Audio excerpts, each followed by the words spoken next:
So hello friends, welcome to our YouTube channel miss in maths. तो आज के इस लेक्चर में हम लोग करने वाले हैं class 10 maths NCERT trigonometry chapter exercise 8.2 question number 1 का 3 और 4 पार्ट। सो जैसा हम लोग जानते हैं cos 45 का यहाँ वैल्यू लगेगा, डायरेक्ट हमें पुट करना है वैल्यू यहाँ पे, और sec 30 का वैल्यू डायरेक्ट पुट करना है यहाँ, और cosec 30 का वैल्यू पुट करना है। हमने ऐसे इसके प्रीवियस क्वेश्चंस को प्रीवियस लेक्चर्स में देख चुके हैं, तो उन्हीं के तरीके से इन्हें बनाना है। तो मैंने यहाँ पे वैल्यूज़ लिख रखा है, और वैसे ट्रिगोनोमेट्रिक के सारे रेशियोज़ को और एंगल्स को सबको मैंने एक्सप्लेन कर रखा है इंट्रो लेक्चर में, तो वहाँ से भी देख सकते हैं। सो cos 45 होता है 1/√2। तो यहाँ से स्टार्ट करते हैं। cos 45 यहाँ वैल्यू लिख लेना है हमें, 1/√2 होगा, सो 1/√2 अपॉन sec 30।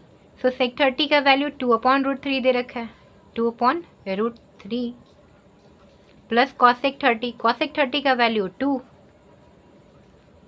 नाउ इसके बाद हमें सॉल्व करना है 1/√2। सिंपली जैसे हम फ्रैक्शन को सॉल्व करते हैं वैसे यहाँ सॉल्व कर लेना है। सो यहाँ हम इसके नीचे क्या है, 1 है इसके डिनोमिनेटर में, तो हम यहाँ पे एलसीएम लेंगे √3 और 1 का, तो √3 मिलेगा। सो यहाँ हम √3 से √3 का डिवाइड कराएंगे। जैसे हम फ्रैक्शन को सिंपली सॉल्व करते हैं वैसे ही करना है। डिवाइड कराने के बाद 1 मिल जाएगा, 1 को मल्टीप्लाई करा लेंगे 2 में तो 2 मिलेगा, फिर प्लस 1 से √3 में डिवाइड कराओगे √3 मिलेगा, और फिर उसको मल्टीप्लाई करा लो 2√3 मिलेगा। जैसे हम लोग सिंपली इक्वेशन फ्रैक्शन को सॉल्व करते हैं वैसे ही इसको सॉल्व कर लेना है। 1/√2 न्यूमरेटर का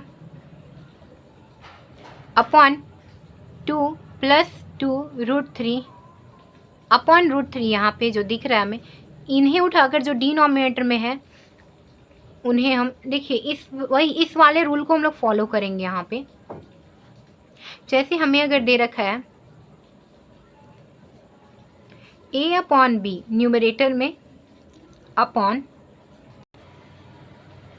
c/d डिनोमिनेटर में, तो ये जो डिनोमिनेटर वाला फ्रैक्शन है इसे हम फिर ऐसे लिख सकते हैं, a/b न्यूमरेटर का पार्ट ऐसे ही लिख लो, इनटू कर लो, और जो ये फ्रैक्शन में जो डिनोमिनेटर का दे रखा है इसको इन्वर्स करके लिख लो, मतलब उल्टा करके लिख दो d/c।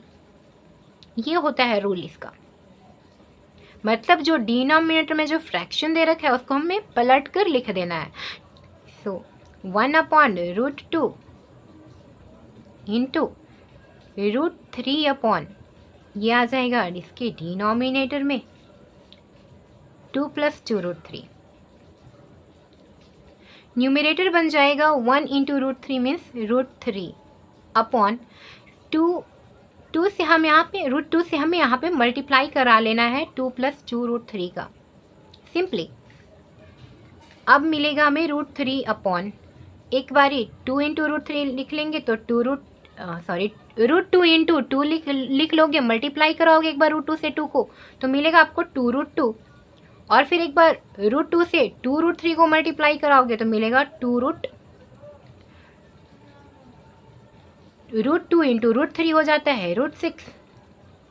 सो ये मिल जाएगा हमें। अब यहाँ से हम ले सकते हैं कॉमन, ज़्यादा से ज़्यादा एक्स्ट्रा वर्क में 2 √2 प्लस √6 मिलेगा, ये कॉमन आ जाएंगे। नहीं तो आप इसे ऐसे भी छोड़ सकते हो। नीचे डिनोमिनेटर में अब क्या है देखिए, रूट है, तो हमें रूट नीचे डिनोमिनेटर में नहीं रखना होता है। उसके लिए क्या करना होता है, हमें रैशनलाइज करा लेना होता है ताकि नीचे डिनोमिनेटर से हमारा रूट गायब हो जाए। सो बाय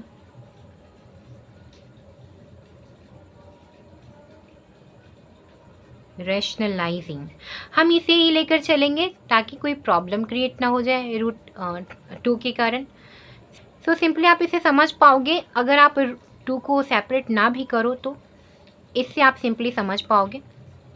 इसे लेके चलते हैं हम, √3 × 2√2 minus √6 upon 2√2 plus 2√6 into 2√2 -2√6।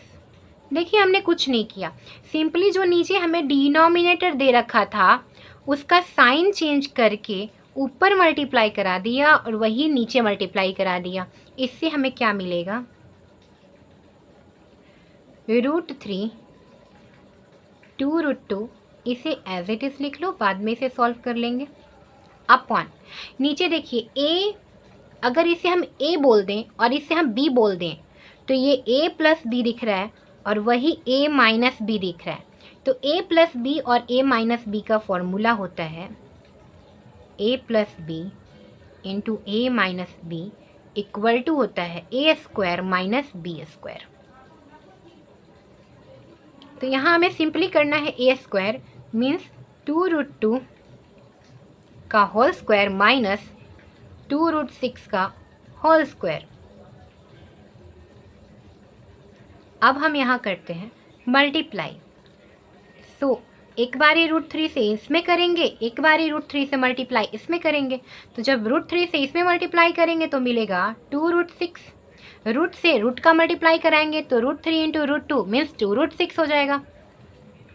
Minus वैसे ही इसमें लिखेंगे 2 लिख लो, रूट को रूट से मल्टीप्लाई करा दो तो 3 इंटू 6 हो जाएगा 18,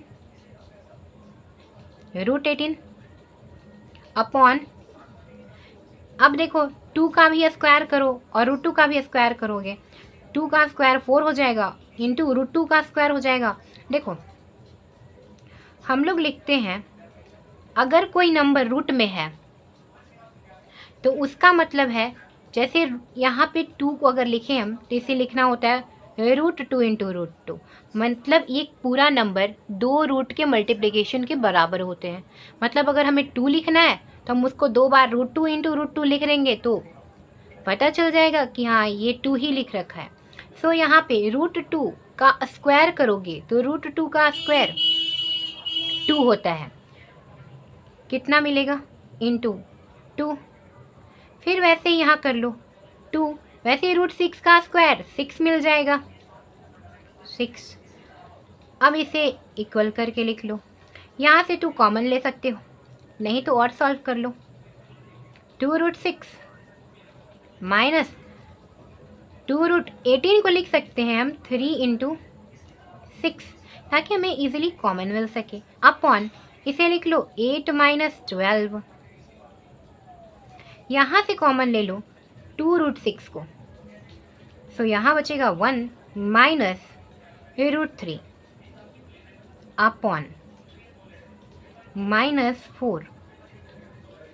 2 से हम 4 को कैंसल आउट कर लेंगे 2 बार में और ये आ जाएगा √6 इंटू 1 माइनस √3 अपॉन 2। ये भी आंसर हो सकता है और नहीं तो इस रूट को इस ब्रैकेट में मल्टीप्लाई करा कर लिख लो तो √6 माइनस √18 अपॉन 2 भी हो सकता है। सो यहाँ थोड़ा गलत हो चुका है। 2 इंटू 2 करेंगे तो 4 आ जाएगा और ये मिल जाएगा 24। बाकी सारा सही है। अब हमें क्या करना है, 24 में से 8 को सब्ट्रैक्ट करा लोगे तो कितना मिल जाएगा, माइनस का 16 मिलेगा। अब हम इसे कट करा लेंगे, इससे 8 टाइम्स में जाएगा और यहाँ क्या हो जाएगा, हम ऐसा भी लिख सकते हैं कि ये मेरा 8 हो जाएगा कि ये इतना आंसर है, नहीं तो हम इसे डायरेक्ट अंडर मल्टीप्लाई करा के भी लिख सकते हैं कि √6 माइनस √18 अपॉन 8, ये आंसर हो सकता है। और इसे अगर ओपन करें तो यहाँ से हमें मिल सकता है, एक्चुअली -8 है, अगर इसे और ओपन करें तो माइनस कॉमन ले लो और नीचे का माइनस कैंसिल आउट करा लो। तो यहाँ जब माइनस कॉमन लेंगे तो -18 आगे लिखेंगे। अच्छा 18 को हम लोग लिख सकते हैं फैक्टराइज करने पर,